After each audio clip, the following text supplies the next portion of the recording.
How many tabs should you put inside of your digital planner? So when you're designing your digital planner, you have options to put tabs across the top, down the sides, along the bottom, and you could do a double decker and stack more tabs over on the sides or around the borders as well. So let's talk today about the ideal number of tabs and what is too many and what is too few. Hi everyone, I'm Lisa from Pretty Fabulous, and I help online businesses create beautiful digital downloads using Adobe InDesign. So if this sounds like you or something you might be interested in, make sure to hit the subscribe button below. I post new videos every Monday and Thursday, and I do unboxings on Saturday. Now today we're going to talk about digital planners, and specifically I only talk about digital planners really for people who want to create and sell their own digital planner. So remember, if you are just starting out or you're not sure, I actually have a digital planner quick start guide for people who are new to designing digital planners. I'll leave a link to that below. But I just wanted to go over today on tabs. So it can be a little confusing because you see some digital planners that have a gazillion tabs and you think, why not? I would love to offer, like, I could say I have a fitness tracker, I have a meal planning tracker, I have a grocery list, I have all these amazing things, and you can link to all of them within the tabs inside of my digital planner. So then you end up having a really long 400 or 500 digital planner, which I've seen, and I will say this, I'm not a big fan of it. However, if you are selling one of those, it's actually not that big of a deal because you don't have a lot of paper. It doesn't make it any heavier. It's all digital.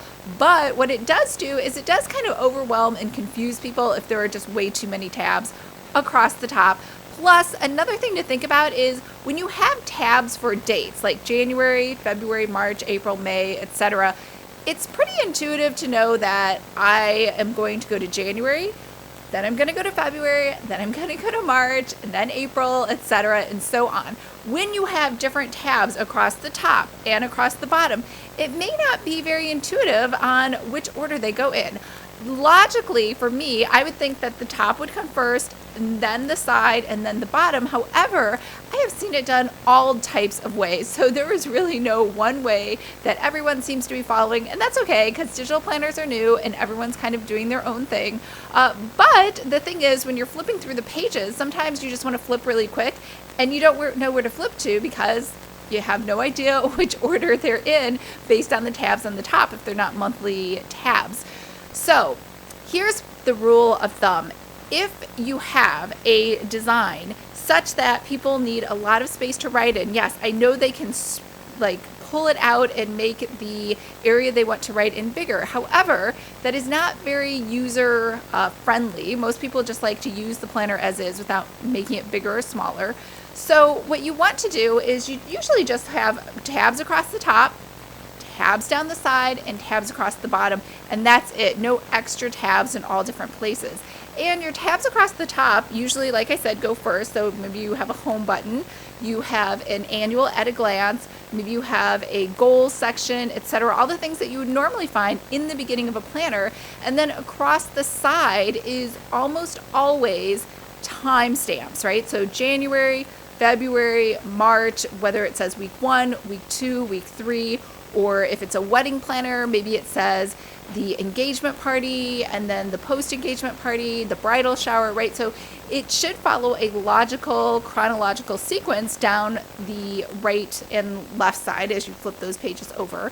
And then at the bottom is usually some extra stuff like, hey, maybe I want to add in a bridal budget or a financial budget or a habit tracker or something else. So those are things that you would find typically at the back of a planner in a normal everyday physical planner. So let's just recap really quick.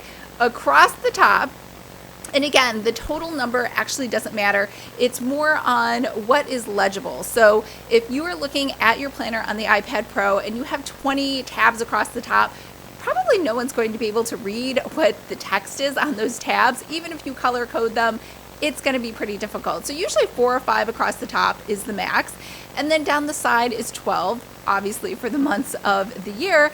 And across the bottom, again, 5 or 6. So think really strategically about which tabs you would like to include inside of your digital planner. Just because it's digital doesn't mean you have a ton of unlimited real estate in order in which to put your tabs. But as I was trying to recap that list for you, the first one was you just want to make sure that everything is chronological. So the top comes first, and then along the side is your chronological months of the year, and then at the bottom is the addendum things that you would normally just include as extras inside of a planner. And again, we have 4 to 5 across the top, we have 12 down the side, and we have 4 to 5 on the bottom. And you don't have to do those either. You could do none on the top or the bottom if you want more writing space or to make your design a little bigger. So my best advice would be to think through, who is this planner for? Is it for someone who has a lot of tiny writing, someone who just wants to make big dates?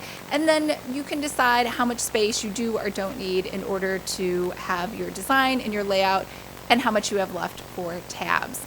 All right, remember, if you would like to create your own digital planner, make sure to make sure to download the Digital Planner Quick Start Guide, which is below for newbies. And I hope to see you guys next week in another video, or this weekend for an unboxing.